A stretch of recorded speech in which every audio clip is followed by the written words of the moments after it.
So I did 2 days straight of water fasting, no food. The goal was actually 4 days, and I had to stop. Let's talk about it. When they see me, they know that every day when I'm breathing, it's for us to go farther. You know, every time I speak, I want the truth to come out. You know what I'm saying? Every time I speak, I want to shiver. You know, I don't want them to be like, they know what I'm going to say because it's polite. They know what I'm going to say. And even if I get in trouble, you know what I'm saying? That what we're supposed to do? I'm not saying I'm going to rule the world or I'm going to change the world, but I guarantee that I will spark the brain that will change the world. And that's our job, is to spark somebody else watching us. We might not be the ones, but let's not be selfish, and because we're not going to change the world, let's not talk about how we should change it. I don't know how to change it, but I know if I keep talking about how dirty it is out here, somebody's going to clean it up.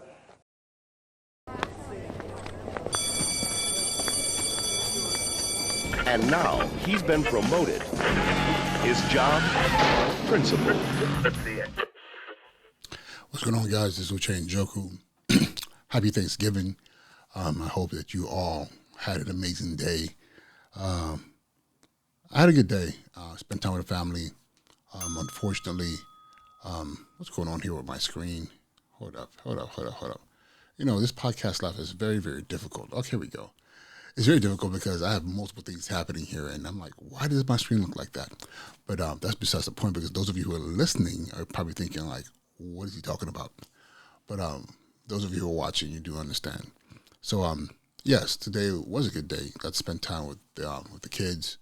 My daughter was a little sick, so we had to take her to the ER, and that kind of sucked. But she's well, and she will get better. It's that time of the year, you know.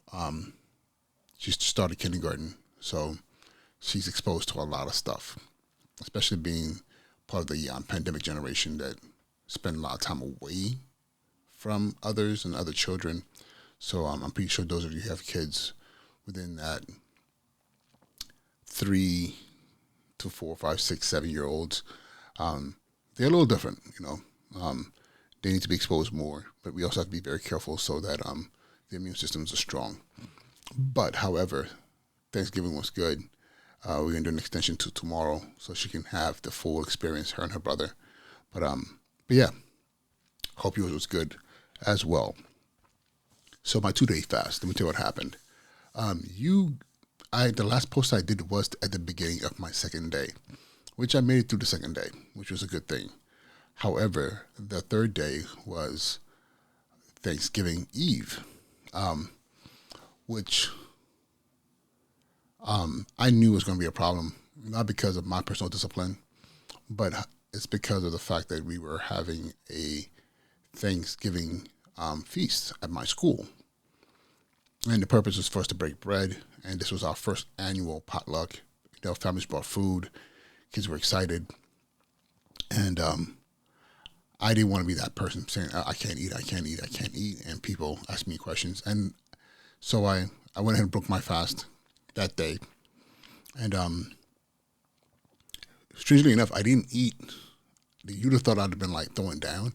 I really didn't. I had a little bit of mac and cheese, and I was like stuffed. And I had a whole entire plate of food, and I hate to be wasteful, that I barely touched. But the food was delicious. Big shout out to my families, to the teachers, to the students, everyone, because outside of the water fast and all the other stuff, which is a topic of this conversation, of this podcast, I still have to touch base on leadership and on school community.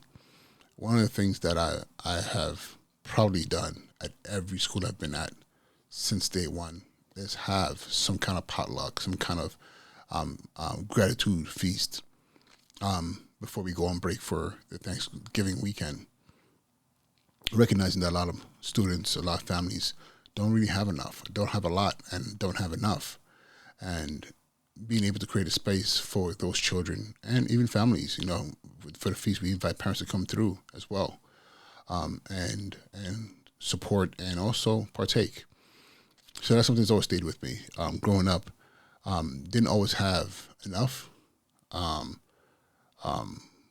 Always had what we needed, but never quite enough, if you know what I mean. So, you know, and I'm very grateful to my parents for what they were able to do, and get us to a place that we are right now. All my siblings and the nieces and nephews, the grandchildren, all that. But, you know, I know that a lot of my families have it worse. So just being able to do something like that is a good thing for them, for the community. And I'll do it every year that I'm out of school. I don't think, I've only missed 1 year. Wow. 1 year was the pandemic year. We missed that year because of we weren't on site, you know, and it bothered me because I was like, man, I wonder what kids are doing, what families are doing.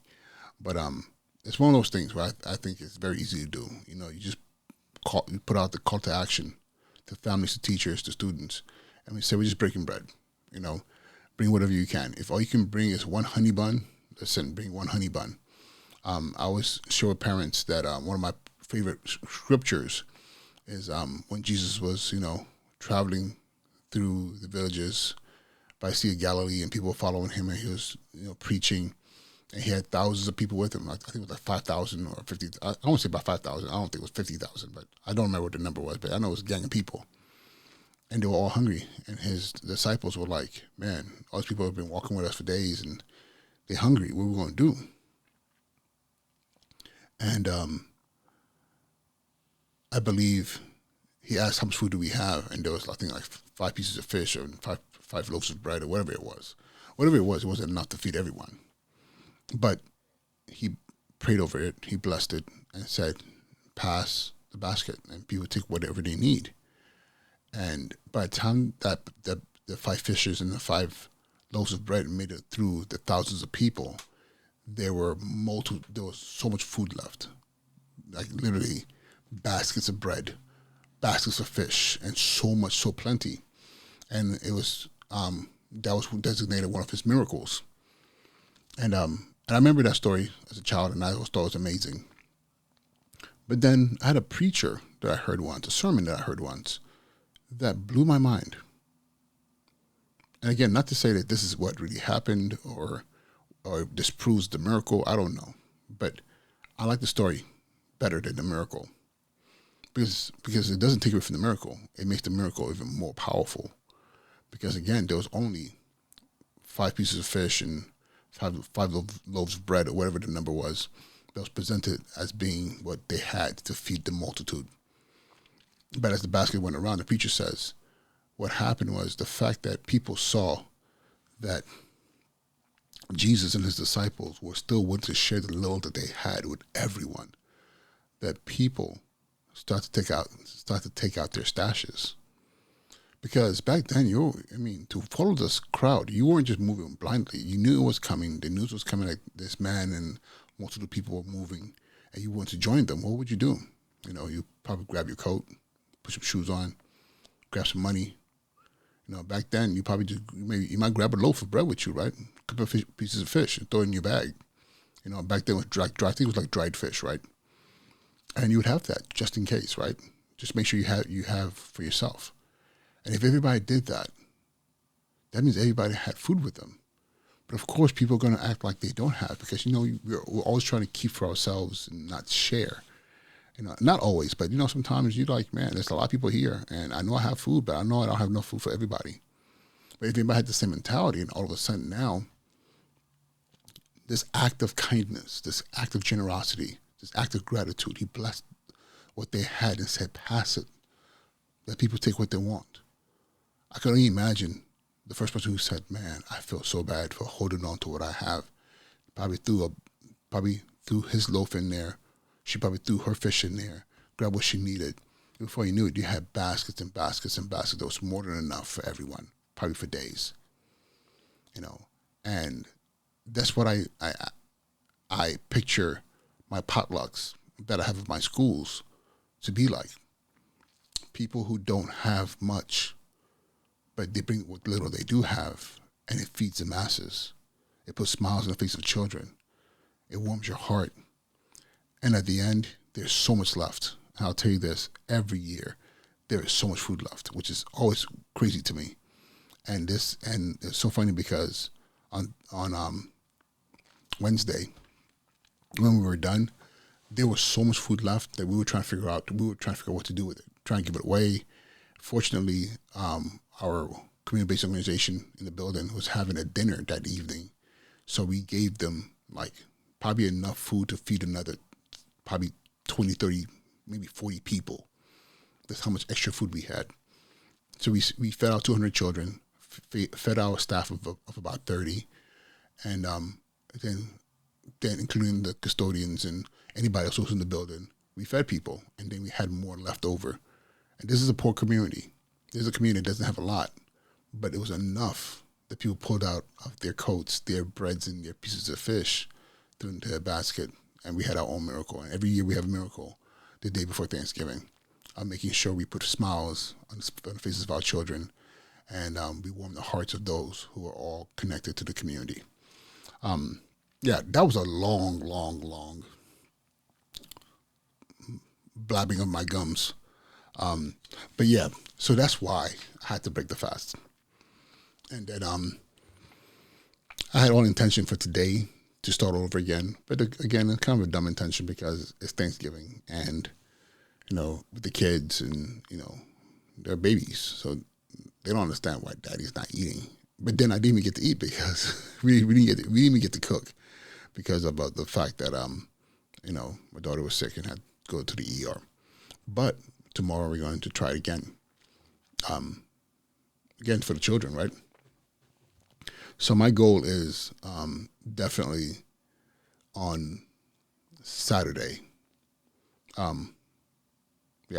Saturday is to start the fast again on Saturday and push that fast all the way through for 4 days. And this is what I plan to do. So the first 2 days is going to be straight just water fast. I am drinking coffee in the morning. I know people say that's cheating, but for me, it's a necessity. That's how I get up in the morning, and that's how I get my brain focused. And so I will have my coffee in the morning, just one large coffee. Then the rest of the day is going to be just water. And I have electrolytes. I think it's called Unlimited, that I put a scoop in there. And the great thing about this particular brand, or just put any kind of electrolytes, and the goal is for it to be zeroed out, no sugar and no sodium, just yeah, I think it has to have sodium for electrolytes, but none of the bad stuff. Put it in there.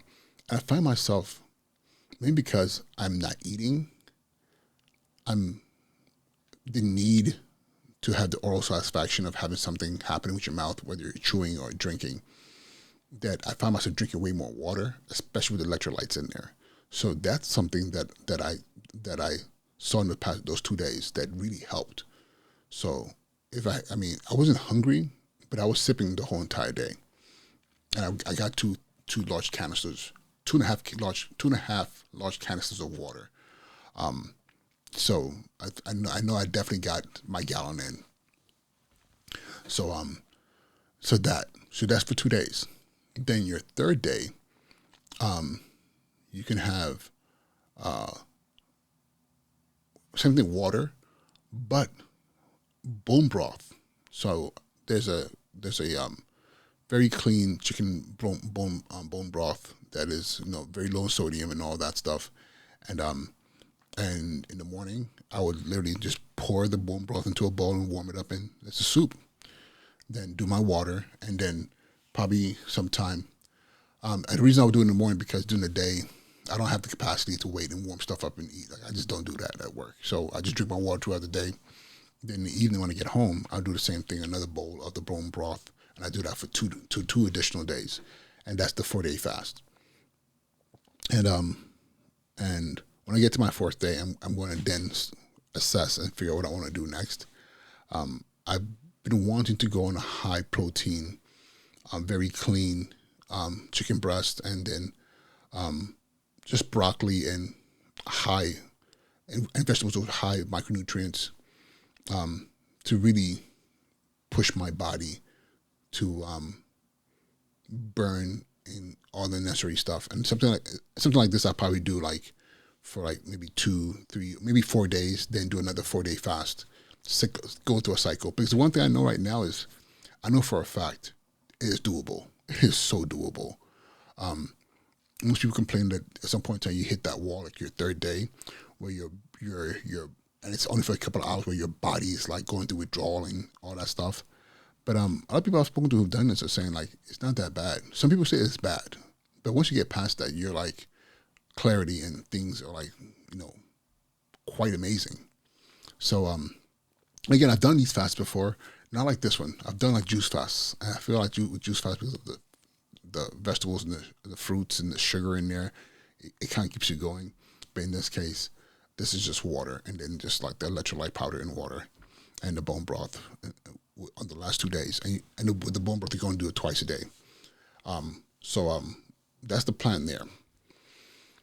One of the things that there's a lot of benefits, so many benefits for doing this. But the one thing that really got my attention, I kept on coming across this, is that when you fast and you let your body get to a point of where it starts to kind of like create its own energy, it has to burn cells. It has to take matter that's already within your body fats, things like that, and burn those things off for fuel. And when it's burning it off, it's killing. And if that thing is a living entity, it's killing it off as well. So like cancer is one of the things that I came across over and over again, saying that like water fast has the ability to kill cancer cells, up to 70% of cancer cells. And I thought it was interesting because I found this because that's one of the things we know that's a constant threat with all of us. And I did a Google and it says here, slowing cancer growth. It said fasting may reduce glucose levels in the blood, making it harder for cancer cells to grow. Cancer cells feed on glucose, consuming it at a much higher level than normal cells do, which is interesting because if you have, what is glucose? It is sugar. A lot of our foods, not just like sweet stuff, like I won't lie, I've been putting that sugar in that coffee, and like I said, I will be doing coffee, but there'll be no sugar in there. It'll just be black coffee. But the sugar, the sweeteners, then only that, there's a lot of foods that we consume that has sugars, in there, whether it's cornstarch, high fructose cornstarch syrup, or whatever the thing may be. But a lot of our processed foods has sugar in it. And if you look at it, even sometimes our tomatoes in the can, looking at the sugar in there, these are things that, like, we're addicted to sweets. But my question is, are we addicted to sweets, or is the cancer in our bodies, the potential of cancer, that's what's pushing us to consume so much sugar? And what is it that we're feeding in our bodies that will eventually come back to bite us in the butt? So that's one of the reasons that I'm really trying to make this into a habit, a lifestyle. At 47 years old, with a 3.5-year-old and a 5-year-old, I'm trying to be here as long as I can.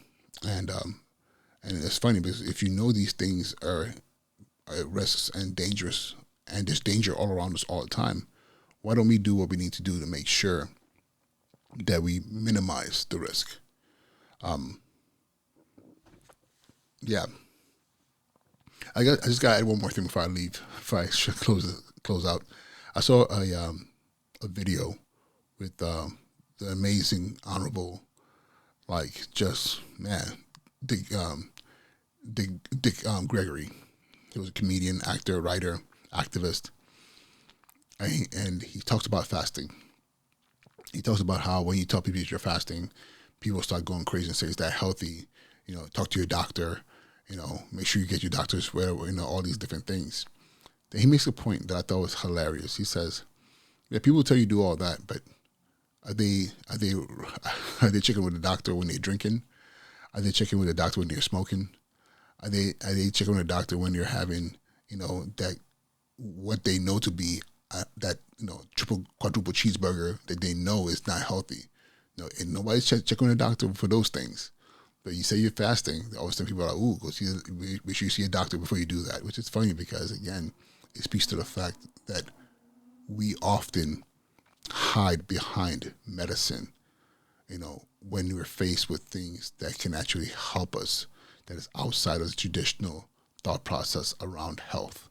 So, but yeah, so I want to try this again.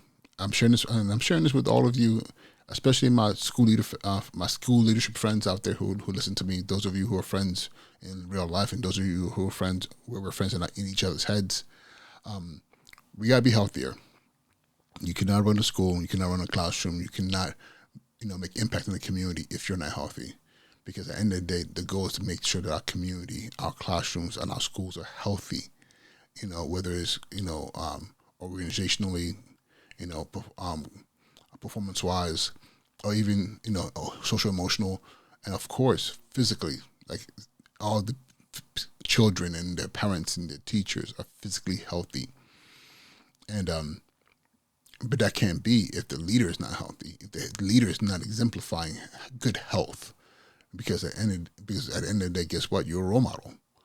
So the best and most successful schools and school communities always speak to their principals and their assistant principals and the leadership. But if the leadership is not healthy, then what are you really doing this for? Because again, you can have all the greatest scores in the world, but if the children who are following you, are positioned to not live very long because they have not seen healthy habits, that's a problem. That's a big problem. But all right, guys, it is Thursday night, and I don't know what time it is. What time is it? It's about 10:30. So I probably should be getting myself into the space of getting some good rest, so I can have a good day tomorrow and then start my fast on Saturday. But again, I appreciate you all. I appreciate all the likes and all the DMs and all the questions. I really do appreciate it, and you guys have motivated me to keep creating content. I know I have spans of weeks where there's nothing. It's hard running a school. I'm telling you.